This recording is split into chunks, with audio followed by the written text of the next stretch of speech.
Hey guys, Tori Boggs, 30-time Grand World Jump Rope Champion and world record holder here, and I'm super psyched to be in Flagstaff, Arizona with Ryan Hall, 2-time Olympian and first American to break 1 hour in the half marathon. What's up, Ryan? What's up? Thanks for having me. Thanks for joining me in Flagstaff. Yeah, so a little bit about me, guys. I grew up in Big Bear Lake in Southern California, little tiny resort town, and I was playing baseball, basketball, and football when I fell in love with running when I was 13 years old. Spent the next 20 years pursuing my career as a professional runner.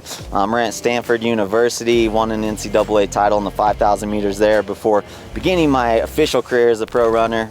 Took me up to Mammoth Lakes, and that's when I fell in love with the marathon distance. And for any of you guys who haven't run a marathon, you gotta try it. It's one of those bucket list items. You gotta make sure you check it. My first marathon was the London Marathon in 2007. Got to run against some of the best runners in the world there, and it just further just kind of captured me and gripped me. And I ended up running a 2:04 marathon, which if you guys aren't familiar with that, that's 4:48 per mile for 26.2 miles in a row. I retired from pro running back in 2016, got into lifting, and that's kind of my new hobby, but still very much involved in the sport. I love coaching athletes. We also coach athletes through Run Free Training, so you can check that out if you're interested in starting your own running journey. One of the reasons Ryan and I came together today is because there's so much overlap between running and jump rope, and we can really share so many tips across sports. So today I'm gonna get a run with Ryan and he's gonna get a jump rope with me, and we're gonna have a great time learning some new things about each other's sports. So one thing about jump rope that we really stress is like the technique of your landing position, right? And so we're always saying you want to be taking off of and landing on the balls of your feet. You never want to be midfoot, and you definitely never want to like come down on that heel. It's really bad for like that lower jumping off technique. But how does that translate into running? Yeah, that's super interesting because foot placement is super important in running, whether it's sprinting or distance running.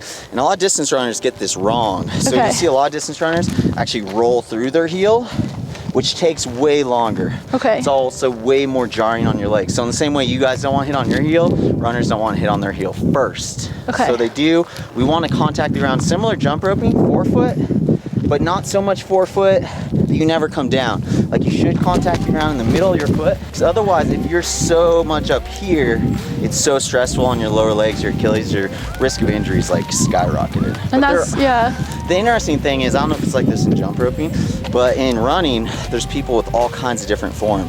So like one guy that I used to race against all the time, Haile Gebrselassie, one of the best distance runners in the world, he was way up here on his toes and he never hit on his heels, and he was the best guy in the world. So that's not what you should strive for as a distance runner, but there's always outliers. So you gotta find like what works for you too. Yeah, no, that's definitely true. We have that in jump rope for sure. We always say like, don't land in this technique, but there are people that do it and they're really crushing it out there. But once again, it's just that rare, but in the general population of things, we wanna like keep people as healthy as possible when they do what they love, right? Yeah, totally. Okay, Ryan, now we're gonna do a big one. We're gonna do a double under. So have you gotten one of those before?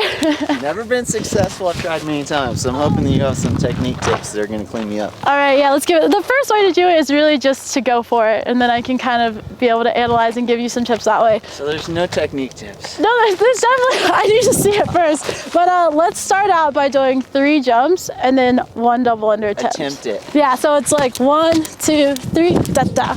Let's try that. How many can you do? What's the record here? The most that I can do is 92 in 30 seconds. The world record is a lot more than that, I think, but like it's also not a world event, so you only do it in certain events. But this brings up an interesting point because we've always kind of wondered what like the marathon, like what's the marathon equivalent? Ultra jump roping. Exactly, and I think the closest that we've come is like a 10K double under challenge, is seeing how many how long it takes you to do 10,000 double unders. And I feel like this could be touching on the equivalent of like what the marathon of jump rope could be. But otherwise, because there are so many similarities, we've got to be able to like figure out what our marathon would be also. Yeah, I like it. Yeah. I think it could be 1 meter is 1 jump. So the marathon is 42.1K. So 42,100 jumps. Should I try this sometime? I think we should try right now. Set, go. Oh, wait, but you did it. Got it, but I hit myself in the head. Yeah. Try again. Yeah, that was really, really good. Got it. Yeah, you definitely want to stay more on your toes so we're not falling back, which is what's happening. It's not a huge issue. The really only reason why you're messing up is because your rope hasn't slowed down enough. So your arms are coming really quickly right into your feet, so you're not ready for it. So I need to chill out. Yeah, chill out with the arms. Yeah, that was good. That was perfect. Okay, well, you're jumping. That was really, really, really good. So I like to prescribe jump roping to my athletes. I like to put it at the end of their weightlifting session, and what I'm trying to do with that is I'm trying to get them neurologically firing, because we do so much slow running and distance running that I want them to turn their muscles on and get used to actually getting on and off the ground really quick. So I usually just do like 5 minutes for speed, as many reps as you can get in 5 minutes.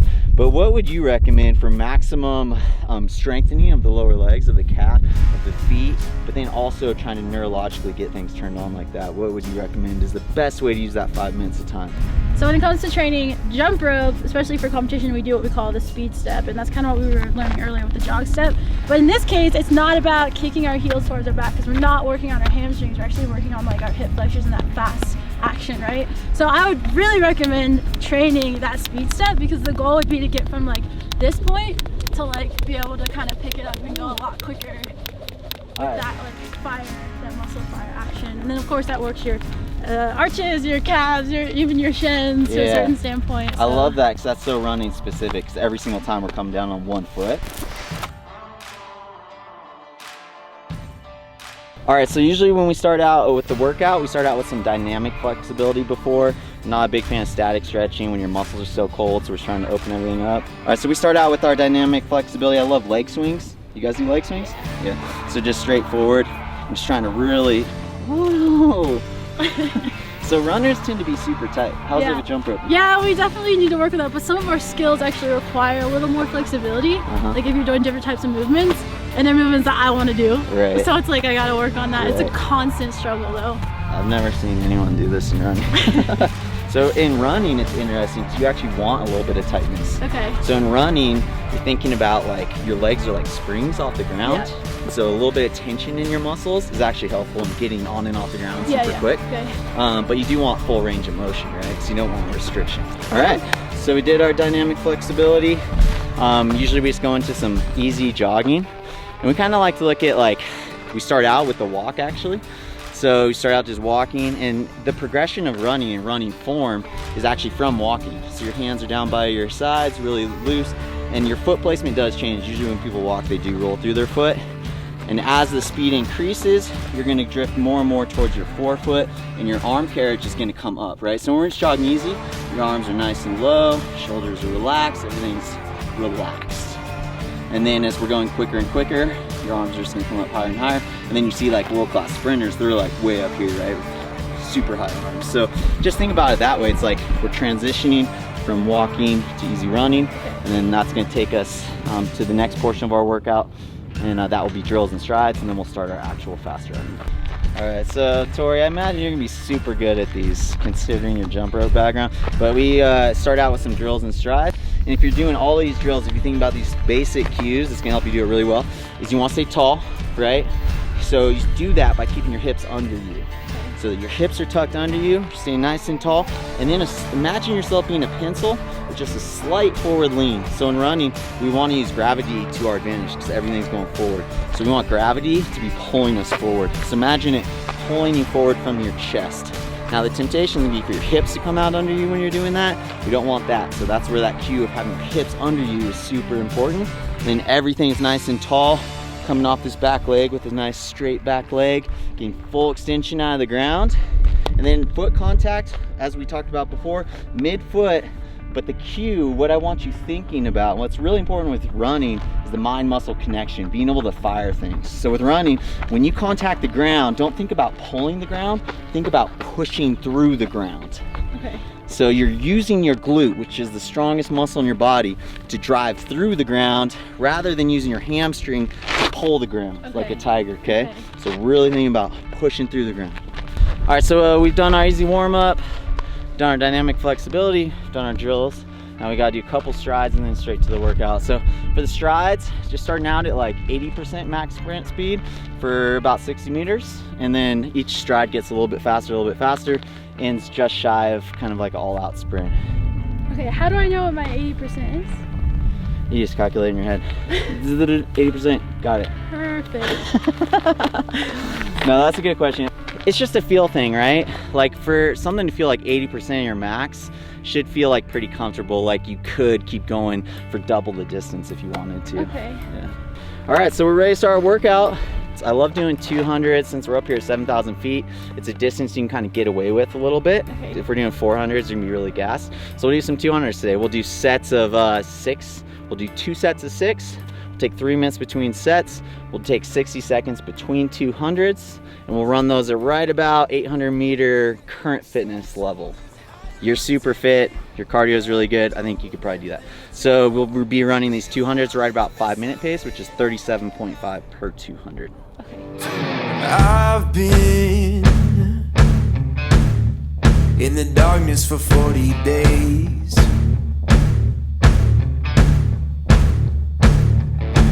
I've been. There you have it. We got to jump rope, which is what I love to do. We got to run, which is what you love to do. And you know what? I think I love running a little bit more now that I know a lot more about it and got to do that with you, which was really cool. So thank you so much, Ryan. I had a great time. Did you enjoy it? No, thank you. I'm going to take all the tricks I learned about jump roping with me and pass that on to my athletes as well. So thanks for sharing the knowledge. Let's go. Yes, that was awesome. Presented by Brooks Running.